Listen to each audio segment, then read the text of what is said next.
My grandparents told me you were coming. Yeah. Dr. and Mrs. Prince. Yeah. My grandson, Andrew. Hello.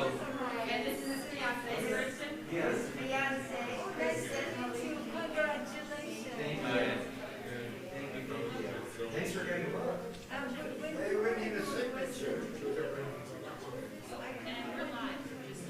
Did you ever have a dental problem once when you were in college and you had a problem? Probably. Probably. That would be consistent with what I was eating. Your grandpa told us all about work went into the book. There's a lot. It was only years, right? Yeah, the brevity of the book belies the length of. Hello, Rabbi. It's so nice to see you.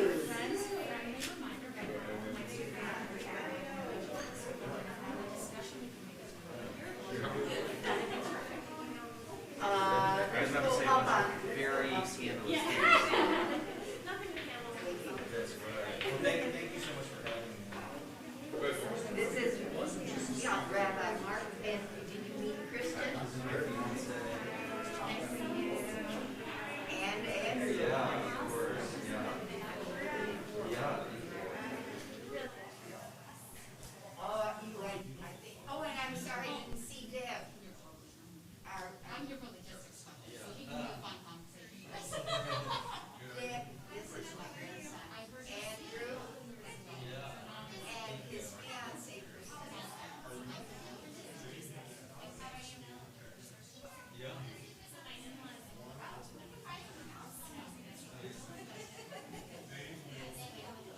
Oh, very hard. That's very nice. I've been getting around, especially pre-pandemic. But yeah, they told me when I went to the TI, I said, oh, well, this is good. Well, last week we went to the beach. So great. Perfect. So, that's a great school. They did. That's a really exciting. She's a Christian.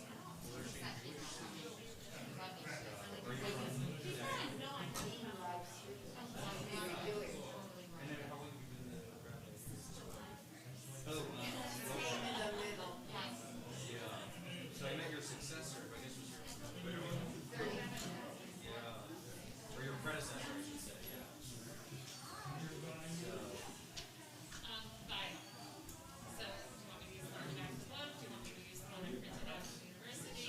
Hi, how you doing back here?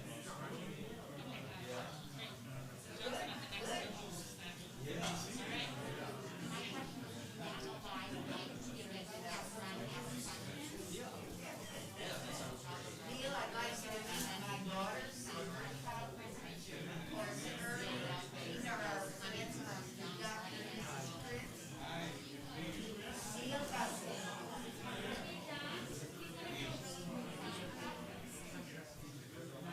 Yes.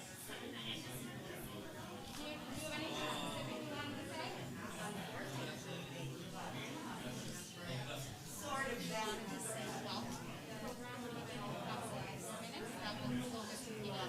Okay, so I should look at that camera. And I'm not doing a mic, I'm just gonna. Okay. Yeah. Thank you. Thank you. Oh, thanks so much for having me. Thank you so much. Should I check now? Okay. Thank you for coming. The program will begin in 4 minutes. Oh, I think he means it. That was for the people at home. I just had a place. Oh, sure. It's fine. Wait, I probably can't. I probably can't walk around, right? Not in the house. I mean, If it's a wide range, but I would stay because then it's on either side. Do you want to see what it looks like? Yeah. Can I just,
Oh, no, we're kidding.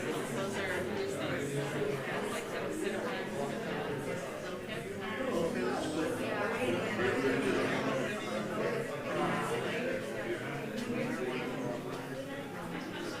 Advisors over at Untitled Chapter, Northbrook.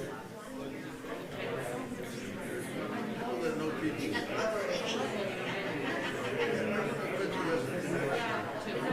I need to find who speaks Russian and has kids doing it.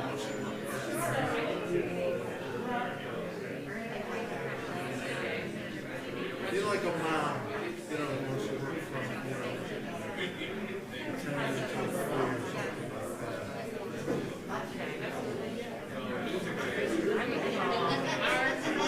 Project Ezra. That's right. Project Ezra. Yana Soloveitchik. Yana Soloveitchik. Are we ready? Are we ready?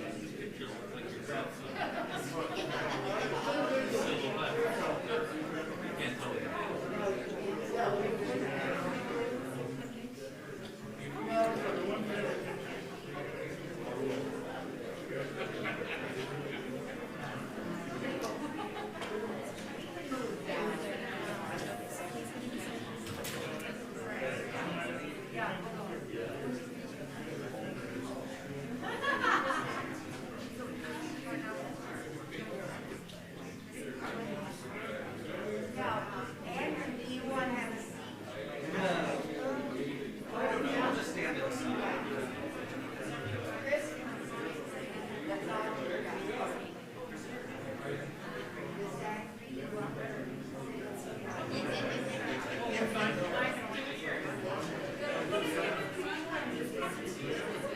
We're fine.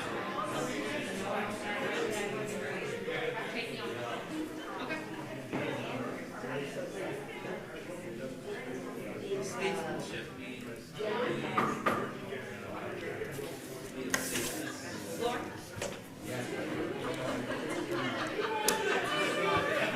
Friends, we're going to get started, so if everyone could take a seat, please. First of all, it's so nice to say, everyone take a seat, please. That there actually everyone's here for whom to take a seat. And those of you who are watching us virtually, we're so happy to have you joining us this morning. But mostly, we're so excited to have Dr. Andrew Corwincher joining us this morning. He is our first in-person adult ed speaker in a year. And it's fitting because he's TBI adjacent, and to have him be our honorary first speaker. Dr. Andrew Corwincher received his undergraduate degree at Northwestern, his master's at Brown, and his PhD at Cambridge. He offers courses in all kinds of things from 2020 to 2022. He is serving as the Ernest May Fellow at Harvard's Belfer Center. His newest book, The Jewish World of Alexander Hamilton, published by Princeton University Press, has just come out, and we have them in the back of the room. We're so excited about that. His other books include The Devil Himself, A Tale of Honor, Insanity, and the Birth of Modern America, published by Oxford, which was adapted into a theatrical presentation in Dublin, and John Henry Wigmore and the Rules of Evidence, The Hidden Origins of Modern Law, an inaugural volume in the series Studies in Constitutional Democracy. Corwincher previously served as the Home Fellow at Oxford and the Garwood Fellow at Princeton, and held senior research fellowships at the Strauss Center at Yeshiva University and the Clements Center at Texas. In 2017, he won the Longmire Prize for Innovation in Teaching. He is now at work on his fourth book, Theodore Roosevelt and the Jews. That was our Yom Kippur dinner conversation, so I can't wait to hear more about that. And his fifth, The Legal Legacy of James Bradley Thayer. We are so excited to welcome Dr. Andrew Corwincher, and probably the most important part of his bio is he is the grandson of our members, Roz and Ernie Hyman. So, welcome, Dr. Corwincher. Thank you so much. Thank you to Lori for the warm introduction. And Lori and I have been exchanging emails for months. There's so much behind-the-scenes legwork that goes into this, so I'm really grateful to her, to your rabbi, to everyone involved with the operations today. And I want to thank all of you for coming out. It brings me a lot of naches, as we say in the old country, to be here. I love coming back to Chicago. I've got family roots here going back over a century. I went to Northwestern, as Lori mentioned. And of course, I'm here with my mishpacha, my grandparents, my Aunt Sue, my fiance has flown in with me. So it's such a special occasion, and it's altogether fitting that I would kick off this book tour on the back of publication right here in Chicago that has so much meaning to our family. So thank you so much for being here. Can I ask, and thank you all of you at home for tuning in. Really appreciate it, whether you're here in person or you're watching online. I appreciate you spending your morning with me. Can I ask you to raise your hand if you were here a couple years ago? I think it was 2.5 years ago when I gave my talk. So a number of you, some of you were not. What I'd like to do today is remind you of some of the key pieces of evidence that I talked about before, but also introduce some new evidence you haven't heard that I uncovered only after the last time I was here, and bring all of these different strands together. And then I'd also like to do a bit of reading from the book itself, and close by thinking about why this story matters for thinking about our place as American Jews here today. So let us begin. Alexander Hamilton was a wanderer in search of promised land. When he left his home in the Caribbean at the age of 18 and set sail for America, Hamilton fixed his eyes on a new Jerusalem. After his mother's tragic death, the courts denied him his inheritance, his birthright, and he had to rely on his keen financial and linguistic skills to survive. His is a story of dispossession, a story of exodus, a story of the search for a homeland. His story is the story of the Jewish people. But Hamilton wasn't merely similar to Jewish immigrants. I believe that Alexander Hamilton was himself a Jewish immigrant. And uncovering the truth about Hamilton's origins is not just a matter of historical curiosity. It provides the key for unlocking why, in his adulthood in America, although Hamilton no longer identifies as Jewish still, he emerges as a singular champion of American Jewry against the forces of anti-Semitism. So, to make the case that Hamilton, in all likelihood, had a Jewish identity in his youth, I'd have to make the case that his mother was Jewish owing to the matrilineality of Jewish identity. And we know that his mother, Rachel, was not born a Jew. So I have to make the case that Rachel converts to Judaism prior to Alexander's birth. And my case for her conversion begins in 1745 on a sun-kissed island in the Caribbean called St. Croix. Today, St. Croix is part of the U.S. Virgin Islands, but it was at that time a Danish colony. And it's there that Rachel meets and marries Johann Michael Levine. It is my thesis today that the balance of evidence suggests that Johann was Jewish, that Rachel converts to Judaism to marry him, and that although she bears Alexander out of wedlock to a Gentile, still she chooses to raise her son in her adopted faith of Judaism.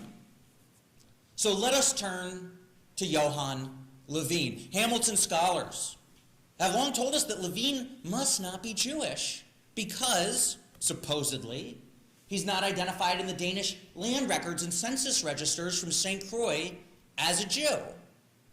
The problem is, these scholars never bothered consulting the original Danish source material. I went through 3,000 Danish records in the Caribbean, and actually learning the Danish was the easy part. The hard part is deciphering this crazy 18th century Gothic script that these documents are written in. But it was well worth the effort. What did I find? Well, it turns out these scholars were right. Johann Levine is not identified as a Jew in the Danish records. And this would be problematic for my thesis today had I not also uncovered that every other known Jew on the island is also not identified as Jewish in these records. Religion, with the rarest of exceptions, was not a category in these records. This is a great example of an article of evidence that, disaggregated from its context, appears to tell us something about Levine's religious background, but in fact is just a fiction in the mythology around Hamilton's early years in kin. Well, what else do we know about Johann Levine? Well, we know his name was Johann Levine. His name actually appears in a variety of spellings, including Lavian, Levin, Lewin, spellings that match how Jews of Levitic descent spelled their surnames in the 18th century. I discovered he was disproportionately likely to conduct business with Jews at a time when Jews tended to conduct business among themselves. He had worked as a merchant, which is a typical Jewish profession, and had done so on the British Caribbean island of Nevis, home to a sizable Jewish community. And Hamilton's own grandson explicitly referred to Levine as a, quote, rich Danish Jew. So if Levine were, in all probability, Jewish, is it possible that Rachel converts to Judaism to marry him? Well, consider this. Rachel and Johann have a son, Peter Levine, a year after their wedding, and they do not have him infant baptized, which was standard practice for island Christians. Decades later, as an adult, Peter Levine joins an Anglican church, and he undergoes an adult baptism to join this church. Well, Anglicans practice infant baptism. Why would they baptize an adult? The circumstances surrounding his adult baptism only make sense if he's converting to Christianity. Hamilton scholars who are fixed on the assumption that Johann, Rachel, and Peter were all cradle-to-grave Christians are baffled by his need for an adult baptism. But if Johann were in fact Jewish, and Rachel converts to marry him, then this would make Peter a Jew, and his need for an adult baptism, this long-standing mystery among Hamilton scholars, is suddenly easily explained. But that's just one piece of evidence for you to consider. Rachel has a troubled marriage with Johann. He has her imprisoned for infidelity, and when she gets out of prison, she absconds from St. Croix and goes to this British Caribbean island of Nevis, where she bears Alexander out of wedlock to a Scottish colonist named James Hamilton. James Hamilton unquestionably was a Gentile, but there are compelling reasons to think that she chooses to raise Alexander in her adopted faith of Judaism. For one, if he were born Jewish, we would expect to see a record of circumcision. If he was born Christian, baptism. Unfortunately, there are no surviving circumcision records for any of the Jews that were living on Nevis. So we don't have conclusive proof one way or the other on that front. There are, however, extant baptismal records. And while they're incomplete, the ones we have show no entry for Alexander. But more compelling than that is the fact that Rachel enrolls Alexander in a Jewish school where we know he begins rudimentary study of the Torah in the original Hebrew. Because he tells his children that when he was little, he would be put on a table, so he'd be eye level with his teacher, and he would recite to her the 10 Commandments in the original Hebrew. Now, Hamilton scholars have long known that there's no baptismal record that's ever been found. They've long known about his Jewish education. How do they make sense of these curiosities?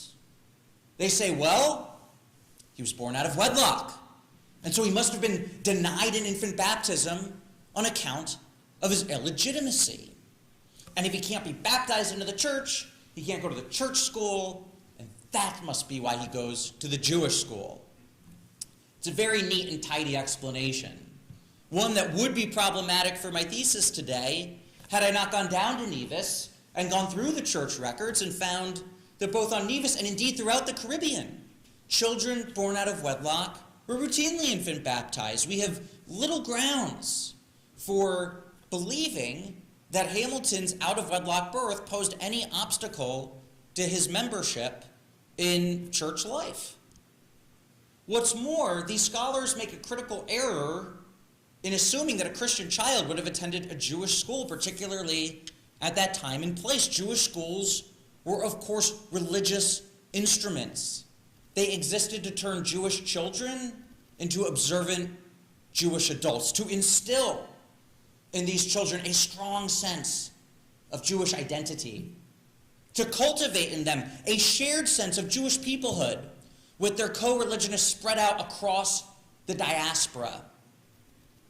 And there is a Talmudic prohibition preventing Jews from teaching non-Jews the Torah. And so for all of these reasons, it would be rather odd to find a Christian child in a Jewish school. It would be more than odd. I have not found a single scholar of Jewish education in this time period who has ever uncovered a single source anywhere in the world documenting a Christian child in a Jewish school at this time. Hamilton scholars also make a fundamental error because they misunderstand the nature of Jewish-Christian relations on Nevis at the time. Now, the Caribbean, and I want to take a couple minutes here to unpack this part of the argument because it's central to the book. The Caribbean was the epicenter of Jewish life in the Western Hemisphere. On some islands, you had 40% of the free population was Jewish. On Hamilton's island of Nevis, fully 25% Jewish. There are more Jews living on a single Dutch island in the Caribbean than the entire continent of North America at that time. Why are there so many Jews in the Caribbean? One word: sugar. The tropical heat and rich soil of the Caribbean made these islands ideal for cultivating sugar, the ultimate cash crop of the 18th century. So lucrative was the Caribbean sugar trade that Britain, for instance, generated more wealth from its tiny collection of Caribbean islands than from all of its North American colonies combined. The French, in treaty negotiations, had to choose between giving up one small sugar-producing island in the West Indies or all of Canada. And they gave up all of Canada. Now, Jews were particularly well-positioned to take advantage of the opportunities that the sugar trade presented. Jews were skilled in commerce. They were fluent in multiple languages. They were embedded in trade networks with fellow Jews spread out on both sides of the Atlantic. Those European powers, willing to stomach some kind of Jewish presence on their Caribbean colonies, stood to profit for that tolerance. And so religious diversity, to the extent that we see it in places like Nevis, it's not celebrated by the British, it's begrudgingly accepted in the name of cash crop cultivation. The status of Jews in the Caribbean was always precarious, especially as islands reach peak sugar productivity and the need for further immigration wanes. Jews were often accused of achieving commercial success at the expense of Christians. In troubled economic times, Jews become easy scapegoats. It's alleged that they're stealing bread from the mouths of Christian children through supposedly deceptive Jewish trading practices. These are old stereotypes with deep roots in European history that had migrated over to the New World. The geography of Jewish life in Charlestown, the main port town on Nevis where Hamilton grows up, that geography underscores how Jews occupied a separate and subordinate rung on the island hierarchy. Jews are not spread out evenly throughout Charlestown. They are concentrated in a Jewish quarter.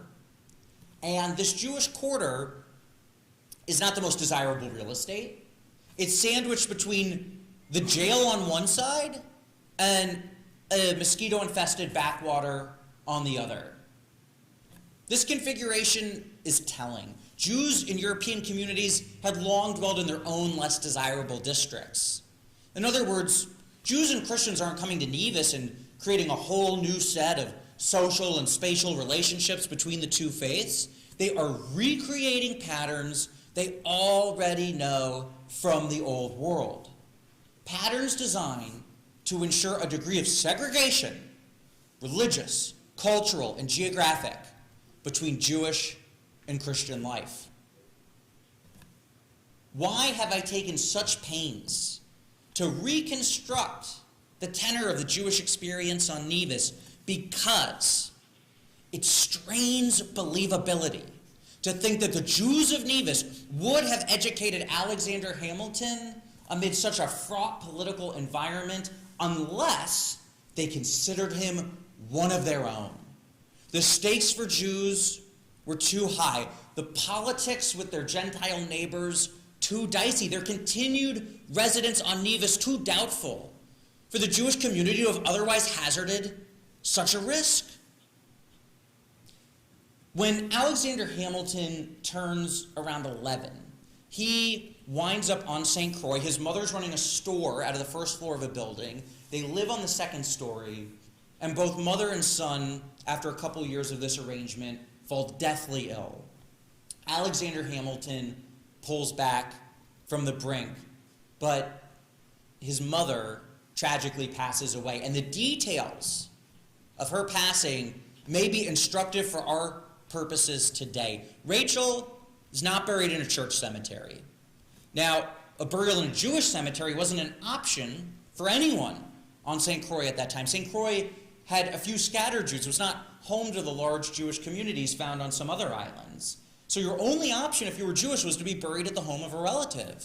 And in fact, Rachel is buried at her sister's estate.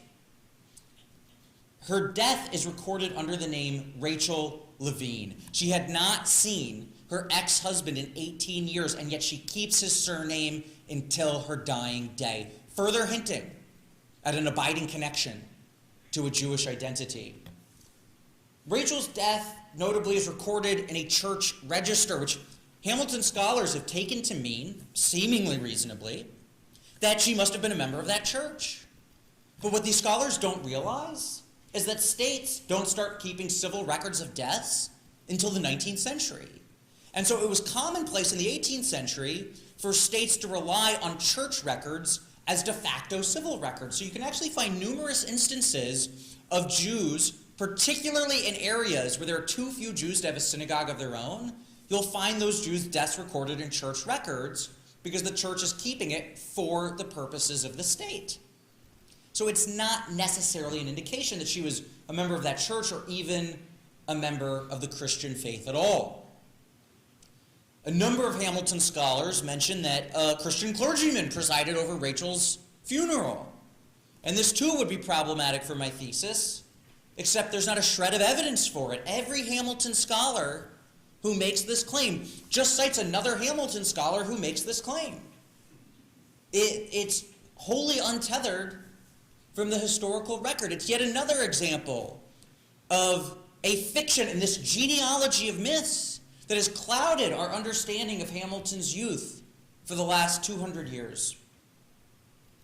So, if Hamilton, in all likelihood, grows up with a Jewish identity, when does he start identifying as Christian? I suspect that Hamilton abandons any Jewish identity he has at the time of his mother's passing. He's no longer living on Nevis, home to this sizable Jewish community with the school that had educated him. His mother is gone. His communal and familial ties to Judaism would have been severed, and I suspect that a youth as plucky and precocious as Alexander Hamilton would have been disinclined to compound his troubles as a penniless orphan with a second-class religious status. And I'd like to share some new articles of evidence that you haven't heard before in my last talk. The research continued for another 2.5 years. That lends further credence to my theory. Hamilton, after his mother's death, is working in the Caribbean for another 5 years, from ages 13 to 18, for an import-export company. And when he's 17 years old, he's called to give testimony in a legal dispute over some goods that his bosses are involved in. And Hamilton is called to the witness stand to give testimony. And he's assessed for his competency to swear on the New Testament. And the lawyer says, well, how do you identify? And he says, I'm Anglican. And they say, so you've taken communion? And he admits, no, he's never taken communion. And the judge forbids him from giving sworn testimony because he had failed to participate in a Christian sacrament that would have been expected of someone of that age. The book governing Anglican rites, called the Book of Common Prayer, specified that the paired religious rites of confirmation and communion are to take place in childhood. Hamilton is a 17-year-old, considered an adult by that society at the time, almost certainly would have taken communion had he actually grown up Anglican. So I don't doubt that Hamilton, at least nominally, is making pretenses to an Anglican identity as a 17-year-old. But there's also substantial reason to believe that he is a latecomer to the Christian faith. And it is striking that even decades later, when a bleeding Hamilton, in the wake of his notorious duel, is laid down on his deathbed, he had still, at that time, never taken communion. Now, Hamilton, the following year, when he's 18, while he's working on St. Croix, bears witness to a catastrophic hurricane that brutalizes the Eastern Caribbean. Its eye passes directly over his island of St. Croix. Amid the twin horrors of gale-force winds and 70-foot waves, ships from the harbor are flung inland, homes reduced to rubble, the lives of hundreds of islanders summarily extinguished. The best surviving description we have of the storm comes from the pen of none other than the teenage Alexander Hamilton, whose description is so poetic it captures the attention of locals. It's published in a local island newspaper, and they raise money to send him to America for college, and he enrolls in what at the time was called King's College, and what today we know as Columbia University. It gets renamed after the Revolution. You can't fight a war against a monarch and then have your alma mater called King's. It's unseemly. So they rename it Columbia. But Hamilton, when he gets to New York, he does something really interesting. And this is also new. This is also something you didn't hear the last time I came. Hamilton lies about his age. Every piece of evidence we have from the Caribbean, including his own testimony about his age in that court case I just mentioned, places his birth date in 1754. Hamilton gets to New York and he claims he's born in 1757. Why would he lie about his age? Well, King's College skews younger than other institutions. The average incoming freshman is only about 15 years old. It wouldn't be surprising that Hamilton, as an orphan from the Caribbean, an outsider, eager to fit in, would have fudged his age to seem like a contemporary of his incoming fellow students. And in fact, Hamilton is diminutive in stature. He's boyish in face. He looks 3 years younger than he actually is. The deception would not have been difficult for him to carry out. But having offered this initial confabulation when he arrives, he then has to maintain this fiction for the rest of his life for consistency's sake. There are two important lessons to glean from this anecdote for our purposes today. First, Hamilton was perfectly willing to conceal some foundational aspect of his West Indian upbringing, like his year of birth. And even more importantly, he was able to get away with it for the rest of his adult life without any Caribbean contemporary ever correcting the record. This makes it all the more plausible that Hamilton would have been willing and able to obscure any Jewish heritage from his West Indian background with comparable success. How am I on time, Papa? What time do we have? 10:30. So let me spend a little bit of time sharing a couple excerpts from the book, and I'll say after the talk, I'm happy, I'm fully vaccinated, I'm bursting with antibodies, so come up, get a book. I sign books, I answer questions, I take selfies. So if you don't get your question answered in the Q&A period, please come up. Okay, so when I was last here, you heard me talk about Hamilton's unique role as a champion of American Jewry in an age when anti-Semitism all too often was wielded as a political cudgel. You heard about Hamilton's role in implementing reforms at his alma mater, Columbia, that were friendly to Jews. His alliance with American Jewry in building the modern American financial system. His role as an advocate in the courts for Jews. Hamilton using the courtroom to fulminate against the scourge of anti-Semitism. And now I'd like to share in some excerpts from the book what some of the other American founders said about Jews, to provide a benchmark for thinking about Hamilton's own unique advocacy on behalf of the Jewish people. Here is an excerpt from the book concerning Benjamin Franklin.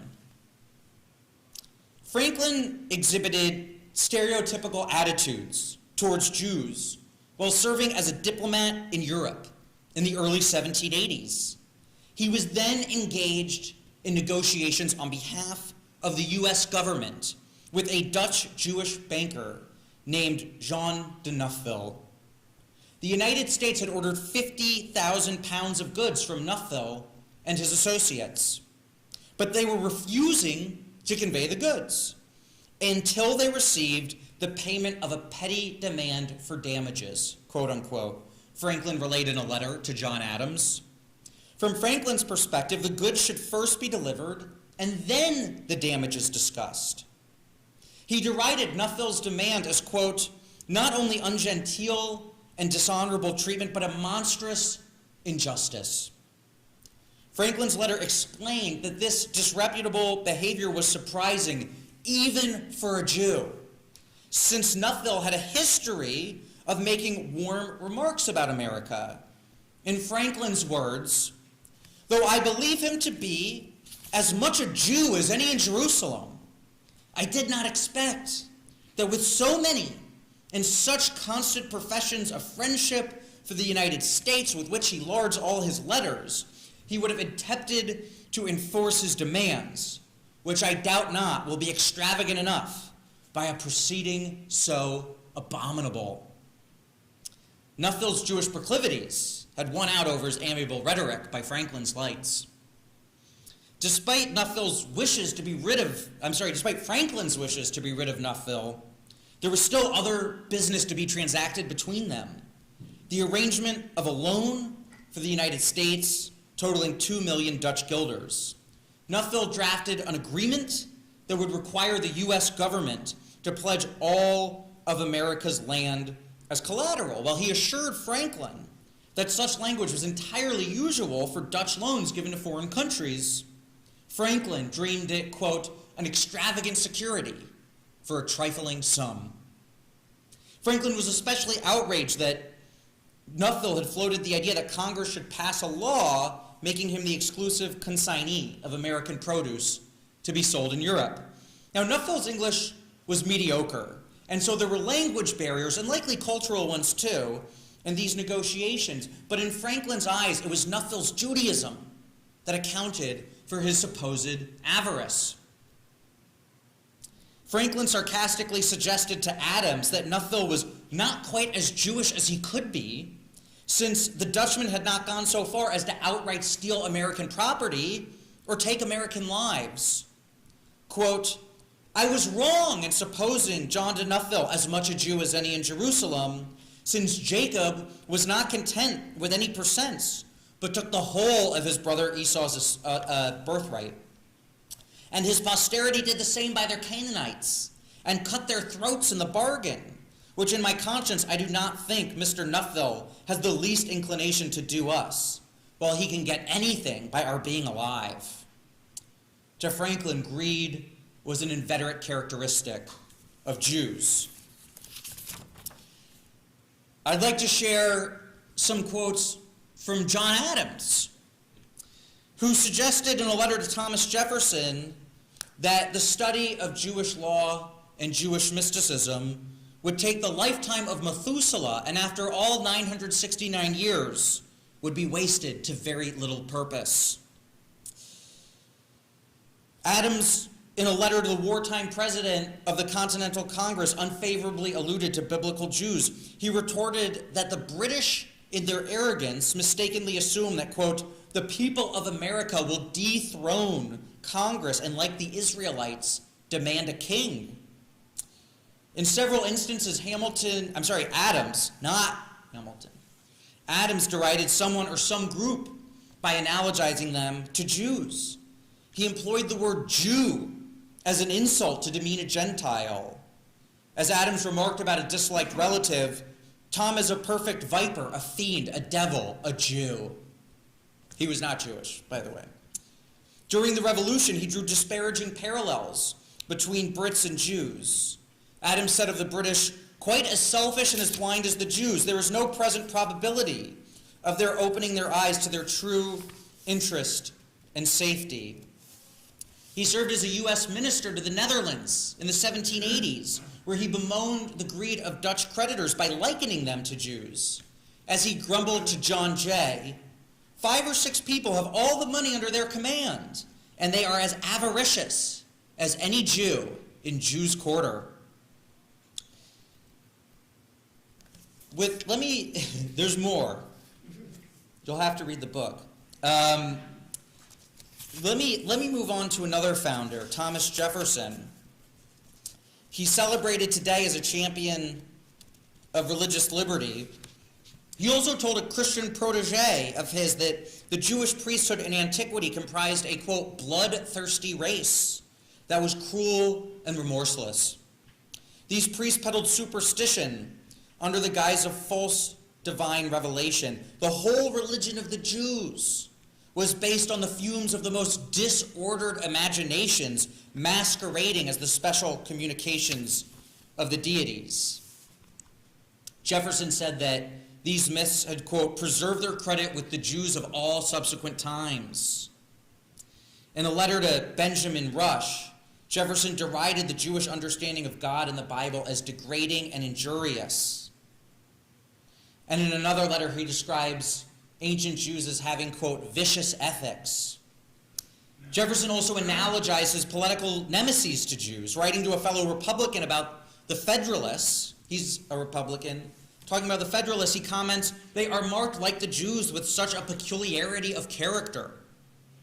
And in a letter to the French hero of the American Revolution, Marquis de Lafayette, Jefferson claimed that the Quakers and Jews alike had failed to embrace an American identity. Instead, the Quakers were, quote, dispersed as the Jews, and they still form, as those Jews do, one nation, foreign to the land they live in.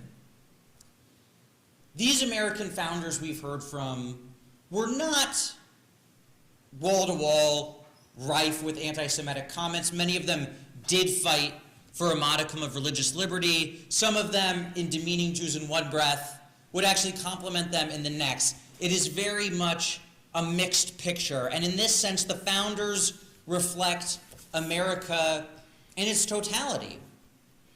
America was a country torn between New World promises and Old World prejudices, between making good on the creed and the Declaration of Independence that all must stand upon an equality, and the reality of an enduring residue of European anti-Semitism that had migrated over to the New World. And it is against this mixed backdrop that we can measure Alexander Hamilton, whose advocacy for Jews, whose affinity for the people and faith of Judaism remained unblemished by bigotry. In closing, I'd like to say a word about why I think this story matters for thinking about the American Jewish experience in our own time. We all watched aghast as neo-Nazis marched through the streets of Charlottesville chanting, "Jews will not replace us." Encoded within those 5 words is a rendition of American history. A rendition that says people like them were here from the beginning, and people like us, we came later. People like them founded the country, and people like us are interlopers, we're outsiders, who somehow threaten the fundamental character of the country. The story of Alexander Hamilton and his bid to secure equality for American Jewry debunks that pernicious rendition of history that's peddled by the other side. It debunks it as not only morally repugnant, but as factually erroneous. Jews have been a part of the American experiment since its very inception. If Jew hatred is as old as the American Republic, then so too is the belief championed by the likes of Alexander Hamilton that in this new republic, Jews would find their new Jerusalem. When we, as the Jewish community in America today, lay claim to our stake in this republic, know this: we do so with the righteous winds of history at our back. Thank you.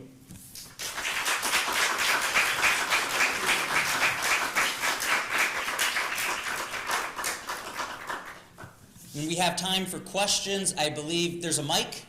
We've got a live mic, so you can wait for the mic.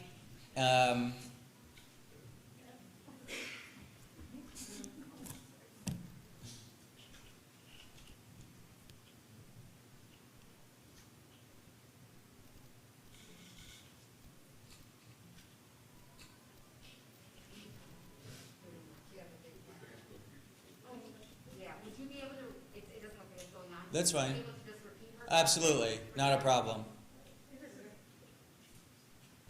If I can formulate it, I've been thinking about it.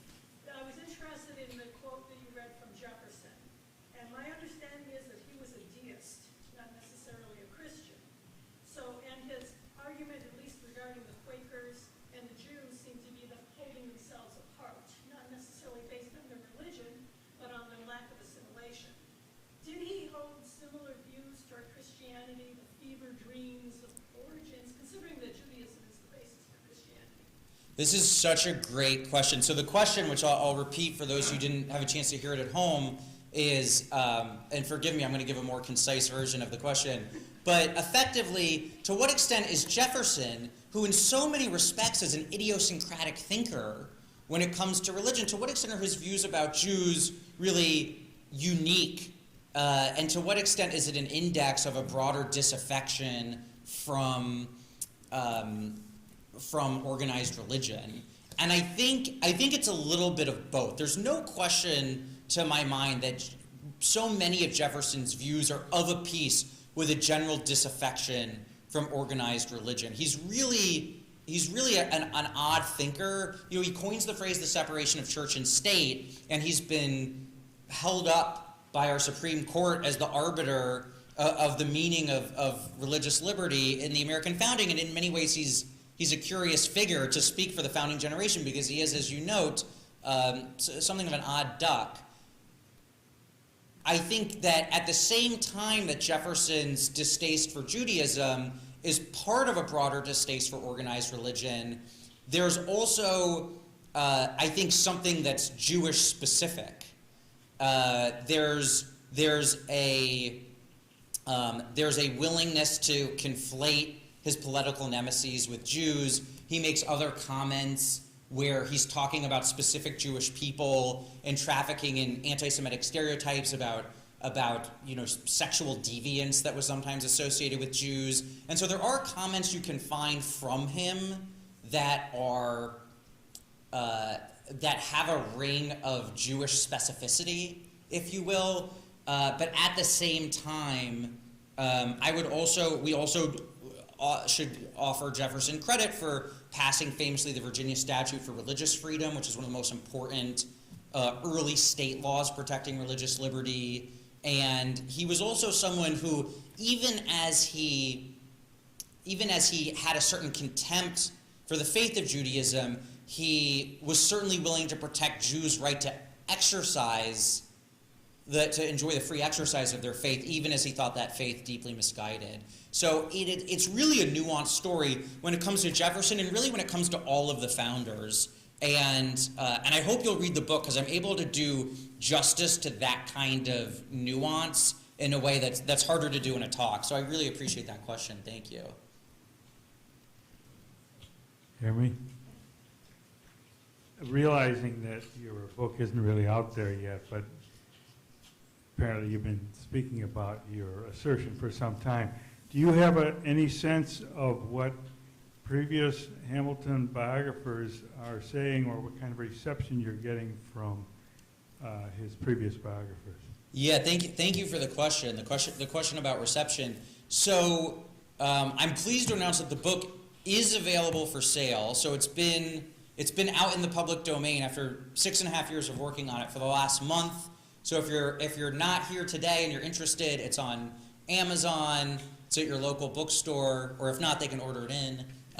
You can order it from my publisher's website, Princeton University Press. So please go out and get it. It's available. It's also available in an audiobook and in Kindle. So whatever form you take your books, however you want to inhale your Jewish history, you've got your options. So what is the reception? So this has been really interesting. The reception from Hamilton scholars has largely been quite positive. Hamilton scholars have been really amenable. Most Hamilton scholars are really focused on his American years. They haven't looked as much at his Caribbean background. And I think what Hamilton scholars, I think, appreciate about the work is that I am giving Hamilton more due than he's received by a lot of scholars who study the early Republic but aren't Hamilton scholars specifically, where maybe they write a book about Jefferson and Hamilton makes an appearance and he's easily derided. It's easy to forget this because the musical has made Hamilton this cultural phenom in America, but Hamilton was really the loathed founder before the musical and still is among many academics. He's seen as a lackey of the moneyed elite, which I think actually when you look at the history of American finance from a Jewish perspective, Jews couldn't be lawyers or run for office or be college professors, but they could go into finance. The marketplace that Hamilton invigorates is actually more egalitarian, more small d democratic than almost any other realm of the American economy. So I think they get that wrong. And so I think that a lot of Hamilton scholars are relieved to see a book that's trying to do justice to Hamilton in his full complexity and not engage in this anti-democratic caricature that his adversaries so often imagine him to be. I have, interestingly enough, received pushback from other quarters, particularly scholars of Jewish studies have actually, some have been extremely receptive and some have had something of a knee-jerk hostility. And it's interesting, you write a book like this, a book about Jewish identity, a book that can often invoke in people an emotional reaction, and it becomes something of a Rorschach test. And people will often project onto this book their greatest aspirations or some of their deepest anxieties. And I think there are people who are anxious about a book that's so candid with readers about some of the anti-Semitic comments that founders make. I think there are some people who are anxious about the idea of acknowledging the very real possibility and indeed probability that an American founder had a Jewish identity. And so there are arguments people have made. They say, well, Hamilton, he didn't really go to a Jewish school because his teacher was a woman, and therefore, because Jewish schools didn't have female teachers until the 19th century, it must have just been a school that happened to have a Jewish teacher. It couldn't have been a Jewish school. That claim is completely untethered from evidence. There's a history of Jewish women teaching in Jewish schools going back to the 1500s. People claim, Levine, it's not a Jewish surname until the 19th century, so Johann Levine must not have been Jewish. And beyond ignoring the fact that he's expressly identified as a Jew by Hamilton's family, it also ignores the fact that his name actually most often more commonly appears under spellings like Levin and Lewin, which match exactly how Jews in the 18th century were spelling their surnames. And so it's been striking to me to see, to the extent that there's been pushback coming from Jewish studies corners as opposed to Hamilton corners. But it's still early days. As I said, the book's just come out, still waiting on reviews, and we'll see how it goes. All I can hope is that people give the book a fair hearing And I would also note that this was not true at the time that I started the book, but it is true now. All of the archival material that I use to support the claim of Hamilton's Jewish identity, every claim is footnoted, and all of that material has been digitized. Anyone can fact check any individual claim I make that's part of the larger argument, and in fact, I would welcome that scrutiny.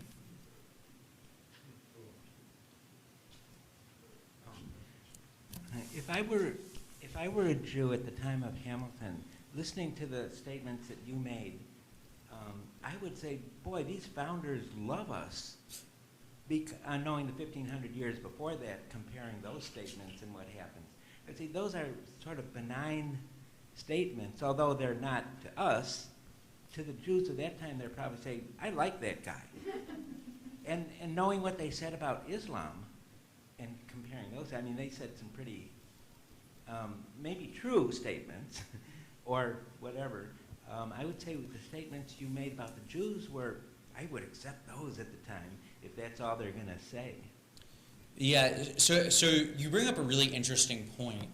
American Jews, relative to their co-religionists in Europe, had a much better situation. Jews had never been banished from any of the American 13 colonies turned states, either before or after the Revolution, whereas Jews had been banished from many European countries at various points in our history. Jews in Europe often comprised the sole religious minority in a given place, and so they were targeted in a very specific way. In America, Jews were often thrown in with Quakers and Catholics and Muslims as part of a whole slew of religious undesirables. So we find that Jews have greater liberty, greater opportunity for economic prosperity in America, and yet the promise of the Declaration is still unrealized. And one of the things that is so striking about the Jewish American experience in the early years of the Republic is we see a willingness of Jews to push back against anti-Semitism in a way that would have been unthinkable at the time in Europe. So when Pennsylvania writes their first state constitution in 1776, in the immediate wake of independence, and they bar Jews from running for the legislature, Jews push back, and they organize a campaign to repeal the law. And it takes another 14 years, but eventually they're able to repeal this religious test in the state constitution. We see Jews taking to the press and fulminating against anti-Semitism, inveighing against the prejudice that's directed towards them in a way that would have been unthinkable in Europe. And so I would say we have very much a nuanced story. As you note, Jews having a much better experience than they had in the 1,500 years prior, or than they had with their contemporaries in much of Europe, and yet at the same time, this is a Jewish community that spilled blood and spent treasure in service of a revolution dedicated to the promise of equality. And in the wake of that revolution, they were prepared to stand up and be counted as equals in a way that we had never seen before in the history of modern nation states. So thank you so much for that question. I was just wondering if you, in your research, found the reason that Rachel and her son left Nevis and went to St. Croix. St. Croix as opposed to any of the other Danish colonies at that time. So we don't know with certainty why they would have left Nevis and gone to St. Croix. I can give you a couple possible explanations. One explanation would be that Hamilton, this is a conventional explanation which I'm skeptical of, which is that Hamilton's father was still involved in the boys' lives and that he had business on St. Croix, and that's why they went there. The reason I'm skeptical of that claim is that he doesn't arrive at the same time as them. He's not listed in the Danish tax rolls from St. Croix as even living with them. He quickly left the island. It's really unclear to me what the extent of his involvement in their life was, if at all. And I strongly suspect the fact that Rachel's not married to him and he may not have been terribly involved may have made it that much easier for the Jewish community to have accepted her and her children. Another explanation for why she leaves Nevis in 1765 is because Nevis generally is on the decline. Nevis had suffered from a number of hurricanes. This is a slave economy. There had been slave uprisings. Nevis had been ransacked by the French and they had torched much of the island, and it never fully recovered. There was soil erosion. Nevis, which had been the capital of this string of islands, the Leeward Islands, Antigua replaces Nevis as the capital, so it doesn't have the same political power. Nevis, all in all, is in decline. And so you actually see a number of people leaving Nevis in search of opportunity on other islands. And so it may not have been specific to any incident in her life. It may have just been part of a general migration away from Nevis. So that's a terrific question. Thank you.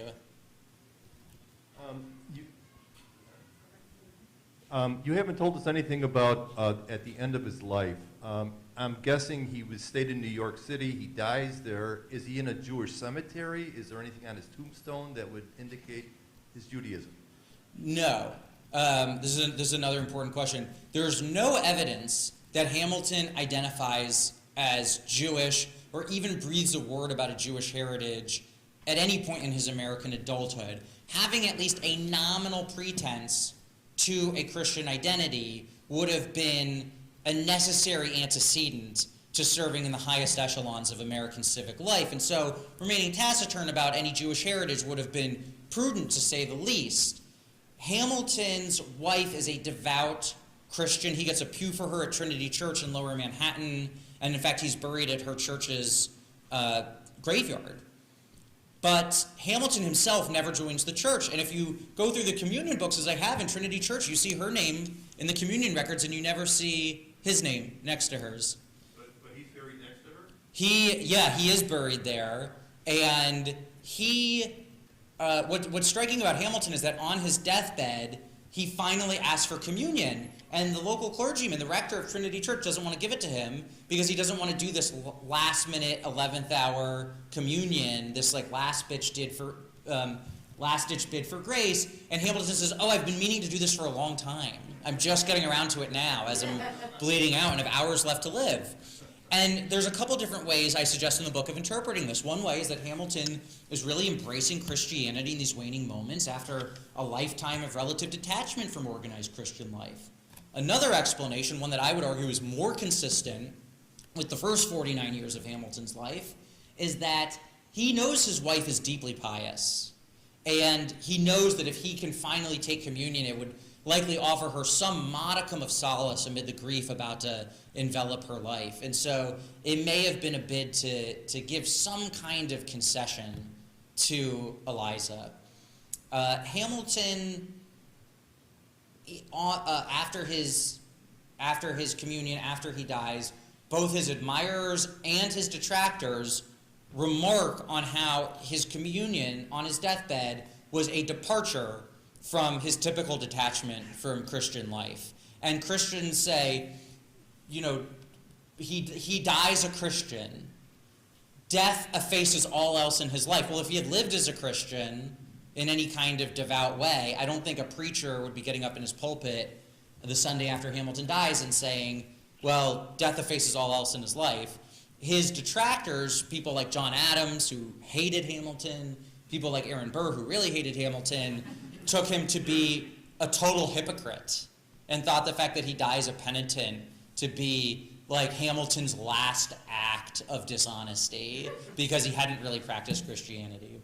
So it's a really interesting coda to Hamilton's life, and as with so much of Hamilton's life, it is riddled with inconsistency and with mystery. And I hope that in the book I can give those contradictions their fair due. So thank you for that question. Hi there. So I have a question regarding the Founding Fathers and their anti-Semitism, and so, I was wondering how John Adams' writings, to Benjamin Franklin and so forth, how that segued to the Treaty of Tripoli when Plato was president, and the article detailing that the United States is not a Christian nation, never has, was established as such. Yeah, this is a really interesting question, and I'll have something of an unsatisfying answer, or maybe a really satisfying answer to a different question you didn't ask, because I have not made a special study of John Adams' foreign policy, and that's something outside my wheelhouse. What I can tell you is that the Barbary states Tripoli, Tunis, Algiers, all of these North African countries had an interesting foreign relations dynamic with the United States, one in which Jews are often principally involved. It was very common for Christian states to send Jews as diplomats to North Africa, partly because Jews had long been seen as honest brokers between Christians and Muslims, and partly because there's actually a sizable and relatively affluent Jewish community in these North African countries that can help prop up and bolster the credibility and influence of Jewish diplomats coming in from places like Britain or Holland or the United States. And so the should we say, complexities of the way that religion and politics intersects in North Africa, to the extent that I've read about it, is really interesting. I think it has really significant implications for thinking about the place of Jews in American foreign policy. I suspect that John Adams is eager to stress the non-sectarian elements of the American government, probably for political purposes. And you can find at times founders talking about how America in no way is founded in the Christian religion, and you look at someone like John Jay, and he writes the New York State Constitution and opens political office to Jews. Jews are treated on equality, and then he admits in a letter to a fellow politician, I don't want anyone to actually vote for Jewish candidates. He says our goal should be to mass convert Jews so that we can hasten the return of Jesus, because he believes in this crazy Christian prophecy. So anyway, all of this is to say, I guess a long-winded way of saying, I don't know the specifics of the Treaty of Tripoli, but I know that it was important for the United States to be seen as an honest broker and to be seen as not engaging in any sort of Christian-Muslim, long-standing antipathies. I would love to, yeah. I mean, I'm sure there's some really rich scholarship written by Jewish studies scholars on Adams that's just been outside my wheelhouse for this book, but I would love to read more about that. Thank you.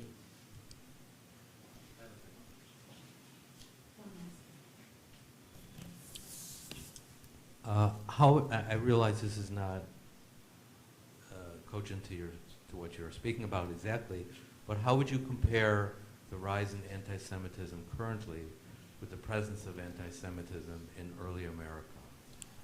Yeah, this is a terrific question. I think one of the things that's been so interesting, I started working on this book around like 2014, even before the musical came out, and completed it this year. And so I've written this book against the backdrop of a rising tide of anti-Semitism. And it's been a fascinating experience. And what I find is that the structure of anti-Semitism is so similar in a couple different respects. So one of the really common anti-Semitic tropes is that Jews are these globalist bankers who are pulling the strings of global finance. Jewish fidelity to the nation should be questioned. Jews are border-crossing swindlers who know no allegiance other than to the almighty buck.